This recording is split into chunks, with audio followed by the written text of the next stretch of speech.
My educational background is I graduated here in Roosevelt School, been a resident of Broadview since 1962, graduated from Advisor East. As Matt said, I was a National Merit Scholarship. My college background is in computer information systems and business management. My professional background is in customer service and operations. I've been a supervisor, postmaster, a training facilitator, an operations manager, and a customer service manager. I've worked in 4 different districts in 3 different states. I've been in 65 different post offices. I'm a specialist. I fix broken post offices. Post offices are businesses. The Village of Broadview is a business. Matt uses the term healing. In my world, it's broken, it needs fixing.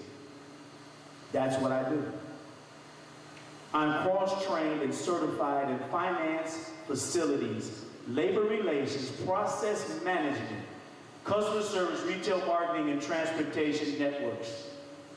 I'm a member of 3 labor organizations, and I am the Management Division Chairperson for the National Alliance of Postal and Federal Employees, Chicago Local. Now, I don't know, and I don't say that to impress you, it's just the facts. I'm not here to impress you or impress upon you, just the mere fact that you need to really do some research on your own to decide who the best qualified individual would be. But I have a plan for the Village of Broadview. It's very simple, it's systematic, it provides for short and long-term goals, it has benchmarks, it's comprehensive but flexible, because we're going to change it and adjust it as dictated by the needs of the village and the economy, because today might be one thing, tomorrow it may be something else, so we have to be a little bit flexible in whatever we're going to be doing. And there are 3 major components on where we're going to go with the village, and we're going to start with village finances. We're going to start with forensic audit. We're going to audit all of the departments, all funds, and all village property, all village-owned property. Real estate, cars, vehicles, computers, everything. Once we get the results of that forensic audit, we're going to plug it into a budget. And we're going to balance the budget. And then we're going to hold a line. We're going to revamp that budgeting process to ensure that all deliberations are based on facts. That means complete and accurate information. You can't have a discussion about something if you don't have all the facts. We're going to eliminate frivolous spending by putting moratoriums on salaries and some other expenditures that are done by the village. And we're going to enhance the organizational structure by bringing some automation. We have some departments that are still in the 60s and 70s and how they do things. They do things manually with pen and paper and duplicate copies, as opposed to having a database or Access or Excel or anything like that. They don't have no structure in one of the departments. That blew my mind when I found that out.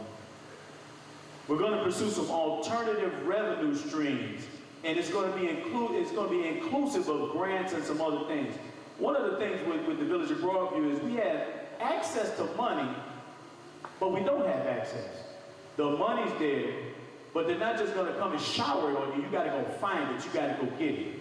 It's dedicated for certain things, and it's set aside by the state and local governments and the federal governments to fund projects and processes for your village. But the Village of Broadview, although the mayor sits on many of these boards, does not avail themselves to these funds. However, if we get us a grant writer and have the grants written for us, have someone specifically dedicated to do what? Go get the money. Go get the free money. The money that's for us that we should have had in the first place. Write the grants. We're going to settle the lawsuits. I've already talked to some of the people that have sued the Village of Broadview. And the reason that the lawsuits end up becoming stagnant is because the village and the mayor, I can't say the village and the mayor, they're one and the same in this case. The mayor and the attorneys are being so obstinate about it that they're going to end up losing a lot of these things, and they keep putting them off and putting them off, getting extension after extension, and it's horrible. We're going to have bid for contracts to ensure that the village gets premium rates for services. We're not just going to call Joe the plumber and say, come fix it, because Joe been fixing it for 30 years. Especially when I walk through the village and I talk to a plumber in the village and I find out if we could have gotten the same service at 1/3 the price. Let me repeat that. The same service at 1/3 the price. And we didn't even actively pursue bids.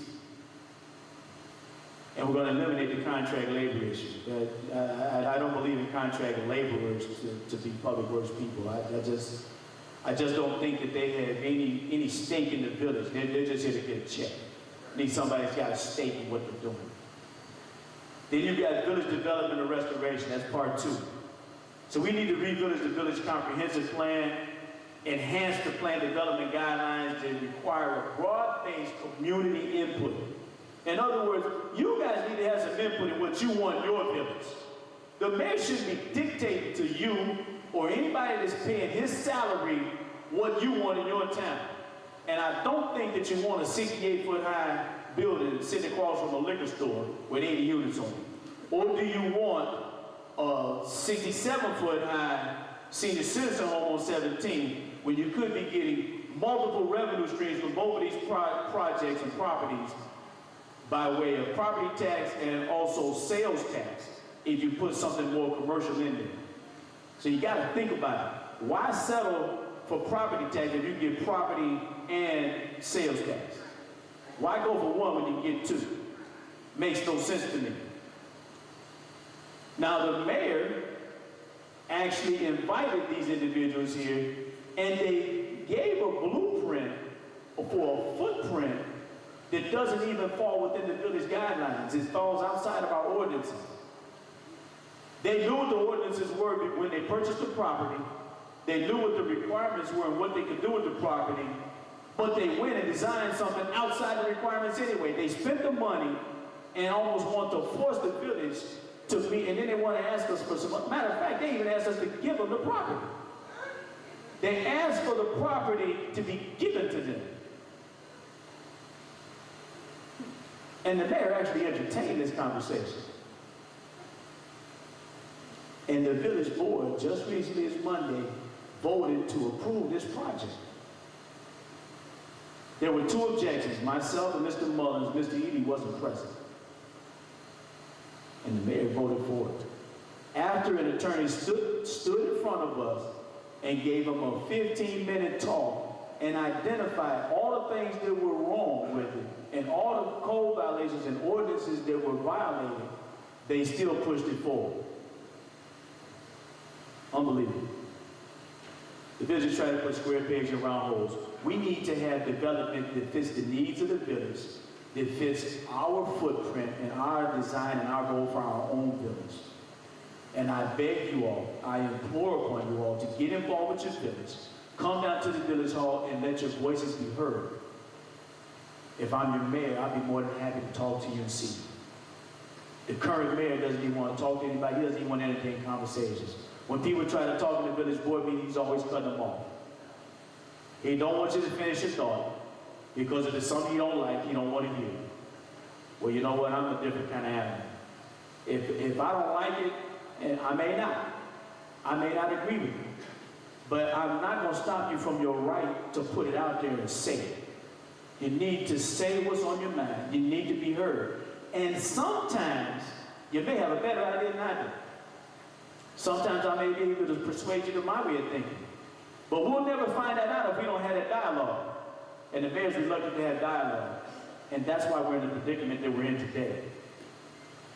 We need to invest in some projects that are beneficial to our future. We need to develop relationships and partnerships with local businesses and our local Chamber of Commerce, which is basically not doing a whole lot.